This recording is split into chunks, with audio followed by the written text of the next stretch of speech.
Hello, friends! In today's episode, we'll be discussing a very crucial, informative, and interesting topic. I hope you'll enjoy the conversation and learn a lot from this video. If you do learn something, try implementing it in your own life to improve yourself.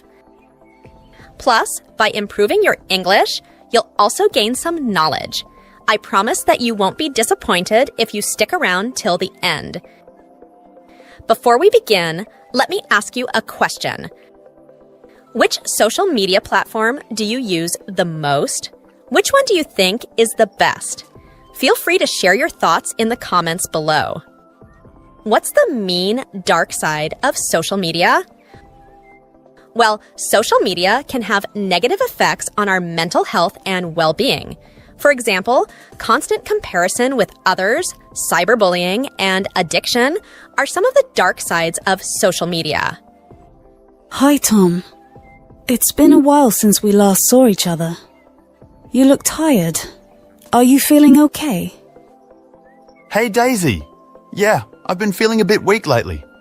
Some of my friends pointed it out to me, and now I'm starting to take it seriously. Oh, I'm sorry to hear that. Is there anything going on that might be making you feel this way? Have you been taking good care of yourself lately?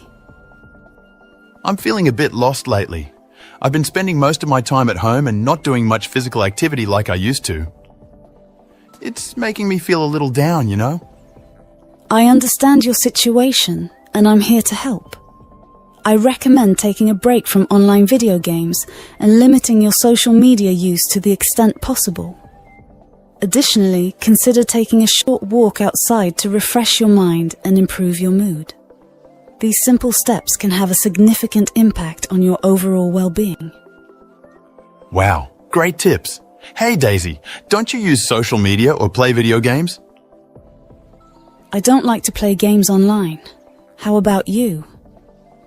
I enjoy playing games online, as you know, but I can understand why some people might not like it. What about social media? Do you use it often? Yes, I do use social media, but I think there should be a limit to its usage. It can be a bit overwhelming at times.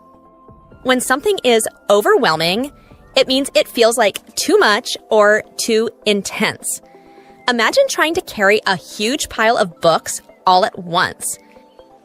It's too much for you to handle comfortably. Similarly, when someone says social media can be overwhelming, they mean it feels like there's too much information or it's too stressful to handle. For example, someone might say, I find social media overwhelming because there are so many posts and notifications to keep up with. I don't keep my phone with me all the time and try to keep it at a distance.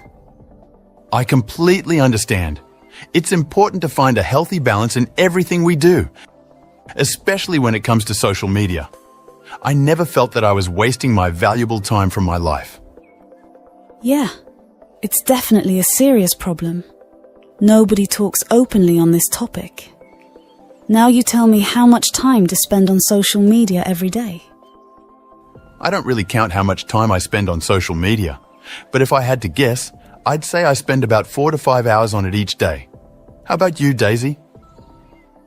Well, as I mentioned earlier, I'm not very active on social media. I usually spend around 20 minutes to an hour, but not more than that. I like to limit my time on social media and focus on other things. I feel like it's hard to find enough time to meet my friends and improve my relationships with them. Instead of celebrating with them offline, I often end up tagging them a happy birthday on social media. It's a great point. It's better to call and talk to your friends instead of just tagging them on social media. I believe that personal conversations are more meaningful than just wishing someone online. It's important to maintain our relationships in real life and not just on social media. What do you think? Do you prefer having a real conversation with your friends or just tagging them on social media? Honestly, I completely agree with you, Daisy. Personal conversations definitely feel more genuine and meaningful. I've been trying to make more effort to connect with my friends offline. It's just so much more fulfilling than a quick tag or comment online. Well, do you use Facebook? Yes, sometimes. And what about you? Not really. As we know, Facebook was founded in 2004 by Harvard University student Mark Zuckerberg. Many Facebook users around the world are addicted to Facebook, the second largest website in the world. They spend most of their day on Facebook. Before going to sleep, many of them post statuses, and when they wake up, they post new statuses again. However, just as there are many positive aspects of Facebooking, there are also some negative aspects. A big university in the US found out about these bad things in their research. Did you know that there are some downsides to using Facebook? Some studies have shown that excessive use of Facebook can have a negative impact on our mental health and well-being. For example, constantly comparing ourselves to others on social media can make us feel unhappy or inadequate. Additionally, the more time you spend on Facebook, the worse you'll feel. Research shows that people tend to compare themselves with others who receive more likes on their posts. Seeing others' beautiful, funny profile pictures can make one feel their own life is less exciting or colorful in comparison. I don't know what they get in return for posting these. Are there other studies investigating how Facebook can make us feel bad? Two researchers, Holly B. Shakya and Nicholas A. Christakis, studied how using social media affects people's well-being. They looked at how people use Facebook, like giving likes to posts, making their own posts, and clicking on links.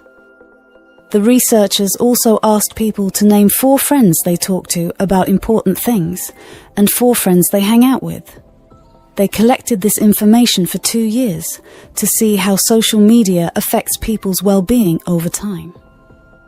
The researchers found that having a good social network in real life is good for people's well-being, but spending more time on Facebook is bad for physical and mental health and life satisfaction. They also found that people who give more likes and click on more links tend to have lower well-being. Spending a lot of time on Facebook also makes people feel worse after a few days. Not only that, but also lack of privacy. There are many things about ourselves that we don't want everyone to know. But because of Facebook, even if you don't want to, it can share those things. It's like your mind is being read unknowingly. It's better to keep personal matters personal by staying away from Facebook. Research from the psychology department at Utah University has shown that many people feel disappointed with their own lives when they see others' success or happy news on Facebook. It drains their mental strength to take life positively. Hey, I was wondering if you know anything about TikTok addiction. I heard that it's more addictive than Instagram or YouTube. Is that true? Yes, Tom.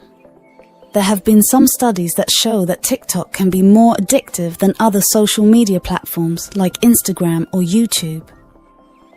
One of the reasons for this is that TikTok uses an algorithm that shows users the content they are most likely to enjoy. And this can make users spend more time on the app. That's interesting. I've also noticed that some of my friends spend hours scrolling through TikTok videos. Absolutely. Did you know that on TikTok you don't even have to search for videos? You can just swipe and the next video will start playing automatically. And the rewards are instant, with new rewards every 20 or 25 seconds. It's designed to keep you engaged for longer periods of time. Hey Daisy, what are your thoughts on watching short videos? Well, I believe that we should try to limit our time watching short videos as much as possible. Yeah, it's really easy to get sucked into watching them for hours. Exactly. The problem is that we get quick bursts of entertainment, but it's not very fulfilling in the long run. Plus, it can be a big distraction from other important things in our lives. That's a good point. I've noticed that I tend to procrastinate more when I'm watching videos. Yes, that's a common problem. Sometimes we just need to be aware of how we're spending our time and make a conscious effort to prioritize things that are more productive or fulfilling. I see. Hey, I just wanted to bring up an important topic with you. It's easy to get addicted to online games, and this isn't just a problem for adults. Kids can get hooked too. Parents need to monitor their children's screen time and limit their access to mobile devices. Encourage your kids to play outside or spend time with friends and family. Let's make sure we're all living balanced and healthy lives, okay? Absolutely. But I think that children should not be allowed to use mobile phones.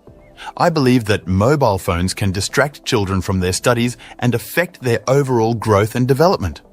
However, if children need to use mobile phones for studying, they should do so under the supervision of their parents. This way, parents can ensure that their children are using mobile phones for study purposes only and not getting distracted by other things. It is important to strike a balance between using technology for academic purposes and enjoying other activities that promote overall growth and development. Hey, have you ever noticed how uneasy and uncomfortable we feel when someone takes our mobile phone for a few minutes, even in an emergency? Our minds are constantly thinking about our phones, right? It's because we're so used to being connected to our devices all the time. But it's important to take a break from our phones once in a while and focus on other things around us. This can help us feel more relaxed and refreshed. What do you think? Have you ever tried taking a break from your phone? Absolutely, Daisy. It's essential to take breaks from our devices and live in the moment. Personally, I've found that disconnecting from my phone and spending time with friends and family can be incredibly refreshing. What about you? Have you found any specific activities or hobbies that help you unwind and disconnect from technology? Absolutely, Tom. I totally agree with you. Disconnecting from technology can really recharge our batteries. For me, I've also been reading religious books and self-development books. They've been a great escape from the digital world. We should try everything that can help to stay away from devices. Did you know that social media apps are designed in a way that makes you want to keep using them? Really? Why is that? Well, the companies that make these apps have done a lot of research to figure out what makes people want to keep scrolling. They even hire experts in psychology to study how people's minds work.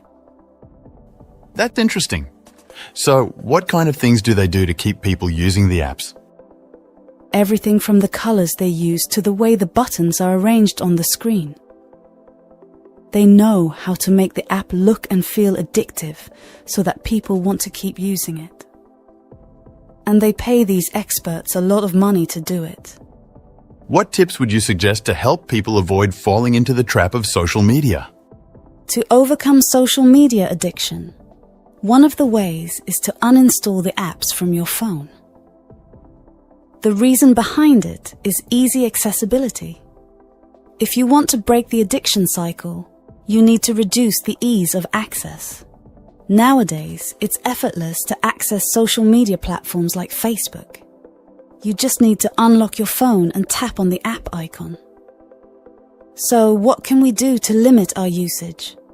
One of the solutions is to log in through your browser instead of using the app. It won't be as easy as it is now to open those apps. If you find it hard to do this, you can turn off all notifications from Facebook. Another option is to use social media only on your laptop.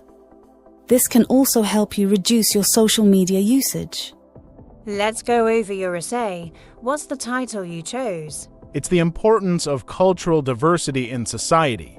Good title. What made you choose this topic? I've always been interested in how different cultures influence each other. Interesting. Did you focus on any specific examples? Yes, I wrote about food, language, and traditions are those good examples. They are, but it depends on how you explain them. How did you introduce your argument? I started by talking about globalization. Does that work? It can work if you tie it back to cultural diversity. Did you define the term anywhere? Not really. Should I add a definition? Yes, a clear definition in the introduction can set the stage for the reader. Do you feel your opening sentence grabs attention? Maybe not. I think it's a bit plain. How does it start? I wrote, cultural diversity plays a vital role in our society. It's accurate, but it doesn't grab attention. Try starting with a surprising fact or a question. Have you considered that? No, I haven't. Do you have an example? How about something like, did you know over 7,000 languages are spoken worldwide, each carrying its unique culture? Wouldn't that make a reader curious? Yeah, that's much better. I'll rework it. Good. Let's talk about your examples next. How did you structure them? I wrote about food first, then language, and then traditions. That's a logical order. But did you connect each one back to your main argument? Not as much as I should have. I think I just described them. Descriptions are fine, but analysis is what strengthens your essay. For example, why does food matter in cultural diversity? Because it's something everyone relates to, and it reflects history and identity. Exactly. That's the kind of depth you need in your paragraphs. Do you feel confident expanding on that? I think so, but what if I don't have enough to say? That's where research helps. Did you use any sources? A couple, but I'm not sure if I integrated them well. We'll check that. Citing sources properly adds credibility. Let's review one of your paragraphs together. All right, let's look at your paragraph on food. How did you start it? I wrote, food is a key element of cultural diversity, showing how people from different regions express their identity. That's a solid opening. What example did you use to support it? I talked about how spices like turmeric and chili spread globally through trade routes, influencing cuisines everywhere. That's a good example. Did you explain why this is significant? Not really. I just said it's important. Okay, so ask yourself, why does this matter? For instance, how does sharing ingredients promote cultural understanding? Maybe because it shows how interconnected we are. Exactly, you could say something like, by embracing shared ingredients, cultures blend their histories into something new, fostering mutual appreciation. Would that fit? Yes, that makes it sound so much better. Good. Now, about your paragraph on language. How did you approach it? I mentioned how languages borrow words from each other, like how English has words from French, Spanish, and even Hindi. Great example. Did you connect this to cultural diversity? Sort of. I said it shows how cultures influence each other. That's a start, but dig deeper. Why does borrowing words matter? What does it say about how cultures interact? I guess it shows respect and acceptance, like we're learning from each other. Exactly. You could expand on that by discussing how shared words create bridges between communities. Did you mention any specific borrowed words? Yes, like yoga from Hindi and café from French. Perfect. You could even add how using these words connects people to the culture they come from. Did you include that? No, but I see how it would strengthen the paragraph. Good. Now, let's talk about traditions. What example did you use? I wrote about festivals, like how Chinese New Year is celebrated in different countries. That's a fantastic example. Did you explain why it's significant? I said it brings people together, even if they're from different backgrounds. That's good, but can you be more specific? How does celebrating a festival from another culture impact society? Maybe it helps people understand each other better. Exactly. You could say something like, participating in cultural festivals allows people to experience traditions firsthand, breaking down stereotypes and building empathy. Did you include anything like that? No, but I can add it. Good idea. One last thing, did you conclude your essay with a strong statement? I just restated my main points. That works, but try to end with something memorable. Maybe ask a question or challenge the reader to think about their role in promoting cultural diversity. For example, how can you embrace and celebrate the diversity around you? What do you think? Great. With these changes, your essay will be much stronger. Are you ready to rewrite and refine it? Yes, I'll start working on it now. Thanks for the help. I see, so even small effort counts as long as I don't quit.